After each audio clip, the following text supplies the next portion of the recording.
ఫ్యామిలీలో సమస్య ఎక్కడ వస్తుందంటే, క్షమించాను అన్న తర్వాత నిజంగా క్షమించాడు అనే దానికి సూచన ఏంటంటే మరచిపోవాలి. నా దగ్గర ఒక బ్రదర్ ఒక వస్తువుని తీసుకున్నాడు, ద్రోహం చేశాడు అనుకోండి, ఆ తర్వాత సారీ చెప్పాడు అనుకోండి, నేను క్షమించేశాను.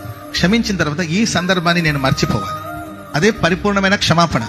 క్షమించాలి బ్రదర్ అని చెప్పి మరలా, శేఖర్ నీకు తెలుసా క్షమించేసాను కానీ నేను ఏం చేద్దాం మరి క్షమించక, నీకు తెలుసా ద్రోహివాడు, క్షమించేశాను అని అన్నాను అనుకోండి, నేను ఇంకా వాడిని మన్నించినట్లు.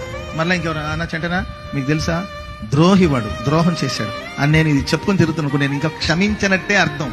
మనం క్షమిస్తే మర్చిపోవాలంతే. దేవుడు మర్చిపోయాడండి.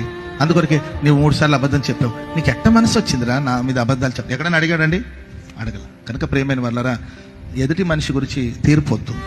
జడ్జ్ చేయడం మన పని కాదు. తీర్పు తీర్చకుడి, అప్పుడు మీకు కూడా తీర్పు తీర్చబడు.